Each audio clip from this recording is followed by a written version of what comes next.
Welcome to Bookworthy, where we talk about the heart behind the books your kids are reading. Today, we're talking with cycling legend John Kennedy Howard. John is a 3-time Olympian, Pan Am gold medalist, and Ironman champion. If that wasn't enough, John has 5 book titles and hundreds of articles spanning every facet of cycling. His latest book is a middle grade sports history piece called The Black Cyclone, a story of the first acclaimed African-American sports hero, Marshall Major Taylor, a hero the world forgot. Welcome to Bookworthy, John. Thank you, Valerie. Great to be here. It's a pleasure to have you. I enjoyed reading through this book and learning something new, both about cycling and about history itself. What inspired you to write this book? Well, Major Taylor, I would have to say, was a boyhood hero. There were a number of cyclists that came to mind, but Major Taylor stood out because of what he endured in terms of his race. He was a real pioneer in the field of sports. Let's see, how would I describe Major Taylor? He was, well, yes, the first acclaimed African American sports hero, but this was an era when cyclists were the top athletes of the day. They certainly outranked baseball players, and part of that was because it was an extraordinarily dangerous sport, and you could die racing bicycles. So Major Taylor was at one point the highest paid athlete in the world, bar none, and he didn't just arrive at that. He was a childhood prodigy. He raced in Indianapolis as a teenager, 13 years old when he won his first race, and he did it convincingly. It wasn't just a fluke. He actually beat the top riders of the day, or at least in the Midwest. The first race that he entered was a handicap, which means that he would have started first, and all of the top riders, he would have been following him, chasing him down. And he actually crossed the finish line ahead of the Indiana state champion, Walter Marmon, who went on to great fame as the builder of the Marmon automobile, which won the first Indy 500 in 1911. So was totally impressed with Major Taylor. He said, when the officials said there's no way we can give this black kid this race medal, it was a gold medal, but Marmon stood up for him. He said, he beat me fair and square, give him the damn thing. So that was sort of the way it unraveled for the sport. In Indianapolis was sort of a manufacturing hub post-revolution era, and many of the automobiles, the high-tech automobiles of the day came out of Indianapolis, as did of course, the Indianapolis Motor Speedway. But there's so many stories. The track was where Major Taylor did a lot of his racing, the Newby Loop. One of the founders of the Indy 500 Motor Speedway was Arthur Newby, and they tore that bicycle track down to build what is now the Indianapolis Motor Speedways. Yeah, a lot of connections in motor racing because the bicycle was quite literally the platform for the motorcycle and then the automobile. And so many of the inventions, and most profoundly the pneumatic tire, came from the bicycle, the lowly bicycle. All of this is historical fact, and I think it's important to bring it out because bicycles were, very, very popular in their day. And you have to remember the fastest vehicles on the planet at the time were express trains, and they were coal driven. So that and racehorses. And so when some of the first records were set, they were set behind railroad cars, and one of them achieved a speed of 60 miles an hour behind the Long Island Express train, where they had laid boards between the rails, and that was a That was thought to be, at the time, looking back at it historically, the equivalent of Lindbergh's crossing of the Atlantic. That's how popular that event was. And it was a railroad promotion, of course, but it just captured the attention of the world at the time. So when Major Taylor won a race, it was big news. And unfortunately, there would be a lot of resistance. It was a real dichotomy because they thought at the time that he should not be allowed to race because of his color. Had very dark skin, and of course, in the day, you were judged by the color of your skin, and because of that, he was just, at least in the United States, treated very, very badly, and there were several attempts on his life. One that occurred back in, I believe it was Pennsylvania, where a rider strangled him from behind. He was not a big man. He was 5'6", 5'7", and another rider grabbed him from behind and wrestled him off the bicycle and proceeded to strangle him. And if it hadn't been for the constable with a billy club, he may very well have killed Major Taylor right there on the spot, on the track. Wow.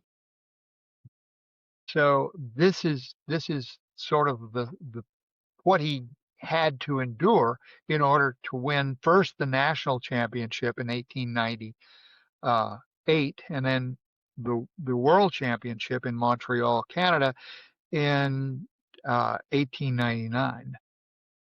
Did you have to do to learn more about this man? Lots. I spent many, many hours in the microfiche labs at the I call it the Rum Library in Sydney, Australia, to get that portion of the story. And then the same thing with the Bibliothèque in Paris, tons of information on that era of sports. And I actually have some of the original press clippings from the day. The paper was better quality than it is today in newsprint. So I have some of that stuff. And I followed, there are actually 5 biographies on Major Taylor. I used all of the available information because they all revealed something new about the man. And in addition, I had one huge advantage. I started in the 80s. It's embarrassing how long it took me to write this book, but my co-author, Renee Maurer, and I began really hammering it out and putting the pieces together after my interviews with Major Taylor's daughter, Sydney Taylor Brown, who I just called her up. I said, I introduced myself and told her I wanted to write a book about her father, and this was before any of the biographies were out. And she was very receptive and invited me to come back to Pittsburgh and interview her, which I did several times. And I got, as Paul Harvey would say, the rest of the story. There was so much material there that was not contained in, had never been revealed. And I'm sure I spent more time with Sydney than any other reporter. She died at 102, and she lived a very healthy life. You know, when I met her in her 80s, she was still extremely lucid and told me things about her father, some of which ended in tears because she just couldn't go there. But it was not so much the period where he was at his prime. It was later, after his retirement. And what I wrote was a biographical novel. And I gave voice to Major Taylor because I believe wholeheartedly that I had enough information that I could really flush out the character and his tone of voice and what pissed him off and what he had to endure, and all of those various ingredients blended into this book. And the value of that is that, you know, it's a version of history that needed to be told. I love that you've done that you've stepped into a place where you saw a gap and a need to tell Major Taylor's story. Why did you write this for younger readers? Well, I think I need to put this in perspective. There will indeed be another version coming out right now, that is not our primary market, but it will be. I'm launching into a whole new realm of AI. And one of our very first, I think I could say, rewrites of the Black Cyclone, which we will certainly have to do, will be a children's version of it. So that is a huge priority, and we are moving in that direction. Also, the book is available in all formats: hard copy, soft copy, ebook, and Audible. Very exciting. Now, how has Major Taylor's story affected you and your passion for cycling? Well, first of all, I was inducted into the United States Cycling Hall of Fame the same year as my boyhood hero in 1989. I can't tell you what a huge honor that was because I revere him more than any other athlete in the world. And so what followed was a completely different set of styles. Major Taylor was a sprinter who also had the capacity, and they proved that in the New York 6-day race. And when he was 18 years old, they entered him in a 6-day race, and he actually finished seventh, which was remarkable considering what he was up against. And his distance covered something, I think it was 3,000 miles on a 250-meter board track with banking. uh, would have won the event the previous years. So, back to what I was saying earlier, he was still a pure sprinter. I am not a sprinter. I am a slow twitch, uh, Anglo American, and the African American. The red fibers are so important, and this is one of the reasons that black athletes today are such incredible sprinters and excel in all the ball sports because of that fast twitch muscle fiber. I'm more endurance oriented. When I won sprints, it took a lot of finesse in order to do it. With Major Taylor, what he had to endure, there would be times when a third of the field in a final heat race of the night would be riding not to win, but to make sure he didn't win. Tremendous odds. And yet, because of his skill set, and he was trained as a bicycle acrobat, he trained himself actually. Nobody else helped him with that one, but he was so adept and so well coordinated that he could do things on a bike that nobody in the era of that era could do. So he had that ability to stand on the saddle and steer the bike with his feet, and you know uh, do things that today are somewhat common in bicycle acrobatics. The Germans have really perfected that art, but nothing that Major Taylor didn't do in 140 years ago. So the fact of the matter is he was so well coordinated and so well balanced that he could slip through holes. Again, he was not a tall man, and because of that, he rode through holes that were in the pack that weren't intended to. Nobody else could get through there, but he did. He wove his way through, and by no means did he win all the races, but he certainly won his share against incredible odds.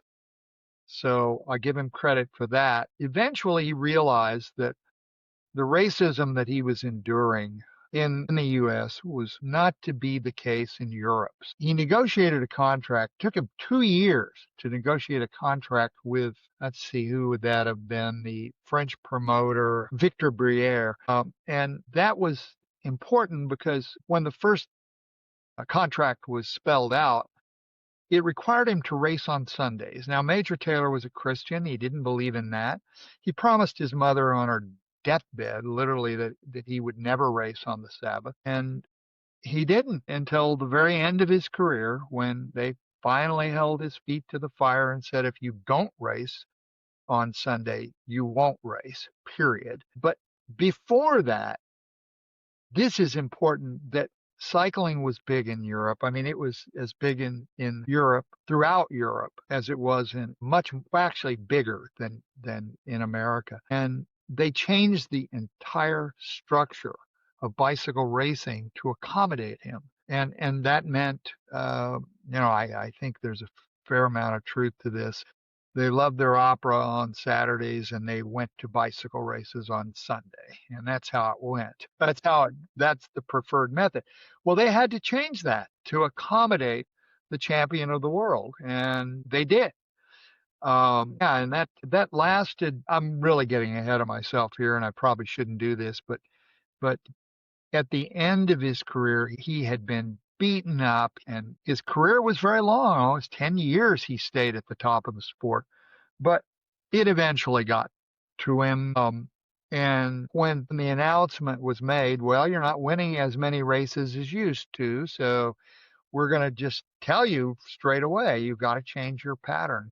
At which point his career went downhill, abysmal. He couldn't conceive of what it was like to race on a day that he'd always spent time reading his Bible and being a pious young man. Well, he wasn't young anymore. He was older. In spite of that, he maintained his speed, and I will give a little bit of a story. At the end of his career, it was all 4 tours of Europe. He finally realized that it was time to come home. So one of the last things that he did was race the world championship. Well, he didn't even make it to the quarter. He didn't get there. And again, it was on Sunday. So finally, his sponsor, Alcyon Cycles, and they were well known in the era because they featured women in very sparsely clad bicycle outfits. And so, very popular European brand. Alcyon directors told him, or asked him, would you please go to Rouen and battle the recent French world champion? And this young man was in the era that 10 years was a big jump. He was at least 10, 12 years younger than Major Taylor. He was the French and world cycling sprint champion. And nobody gave Major Taylor up any chance at all of winning against this guy. And so he went to Rouen because it was a Saturday event. And that was the clause that he finally got across. Said, I will race him on Saturday. Well, against all odds, the sprint races are 3 up. So you have 3 events, 3 sprints, and the first one he actually beat the young rider by, Alcyon tire width. It was so close. He just nosed him out. The second heat was taken by the Frenchman, and the third heat, he used every resource, everything he understood about racing bicycles, and he walloped the young guy by almost a length and a half. Wow. So that tells you he still had it. And his last event was in, I believe the Newark, I believe it was the Newark track where this was in 1917, and he had been out of retirement, or he jumped back into retirement, and from retirement to race in this event. And the bicycle that he actually used was loaned to him by, let's see, how quickly we forget these names. I'll think of it, I'm sure. But anyway, I interviewed this guy for a long time, and he had loaned Major Taylor his best bike, and I caught him in literally the closing months of his life. And that was the case on several of his contemporaries who were much younger than Taylor.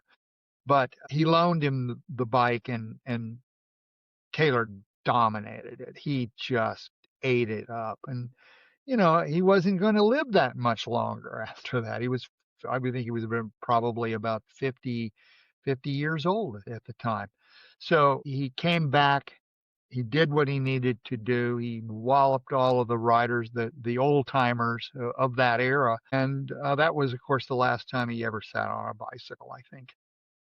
Yeah, and I won't reveal the what happened because I think the readers need to find that out for themselves. Well, what do you hope kids walk away from when they read The Black Cyclone? An appreciation for what it took to excel under extremely harsh conditions. I think Major Taylor really was a pioneer in very early civil rights movement, way before that term ever came to fruition. Let's see, Booker T. Washington was um, a friend, and he really enjoyed going back and forth with Booker T. Washington and trying to get across. I mean, Booker T. was somewhat of a staunch believer in paying your dues, taking your time, accepting white man's version of where you're supposed to be in your life, and they argued about that. But there were other associates who, including Jack Johnson, the boxer, who didn't believe that at all. Du Bois, William Du Bois, W.B. Du Bois, who was a complete opposite of Washington, believed that it was time to take what's yours. Some of his writings, he was the founder of the NAACP. He was Crisis Magazine, the most popular black literature of the day, was published in Crisis Magazine. So Major Taylor, W.B. Du Bois, they were friends. I'll tell you one quick story that in the book about Jack Johnson, but I think that tells you that he was very, very concerned about the future of black athletes and where they needed to be in their lives. And until probably his dying day, he believed that it was important to give them their best shot. Keep in mind that in the 1890s, blacks were banned from many sports. They were simply not allowed to play. So of course that'd be a joke today, but you can see what it was like to endure, especially in America.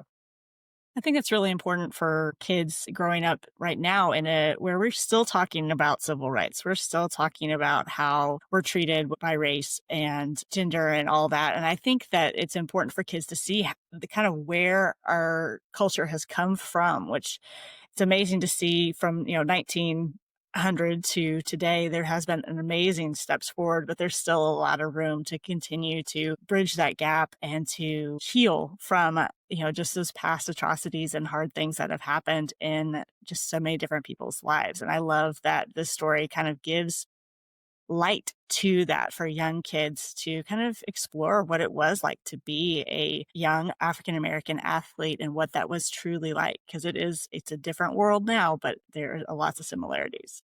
Yes, indeed. Well, John, what can we expect next from you?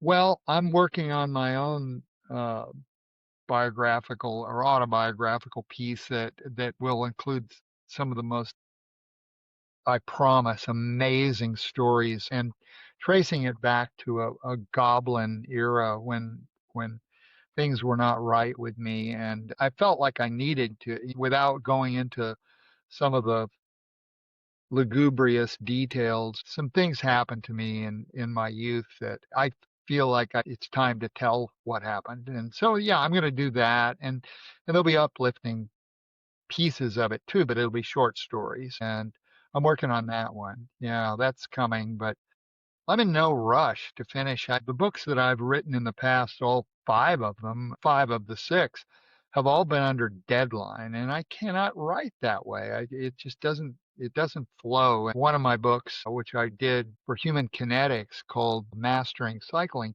was written under deadline, and it was just laborious trying to do a book like that. And I got the exactly what I needed at, but it wasn't fun. And I think if as an author, if you don't enjoy the process, what's the point? Because ultimately it'll come back to the reader.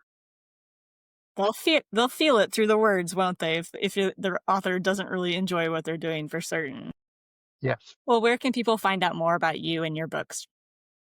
What's an easy? Well, right now we're down. Howard Performance Sports is part of the coaching realm. We're revising our entire website, but MajorTaylorStory.com should be up. I know we're working on that one too, but I think it should be there. MajorTaylorStory.com. You can purchase the book there.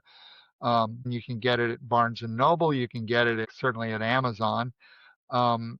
And you should be able to get an autographed copy from the website. Very exciting. We'll make sure to have those links in the show notes so people can find that easily. Thank you so much for joining me today, John. Thank you so much, Valerie. And thank you for joining John and me on this episode of the Bookworthy Podcast. Check the show notes for any books or links that we discussed, and let us know in the comments what is your favorite way to eat potatoes. Be sure to like and subscribe to discover more great books together. Happy reading!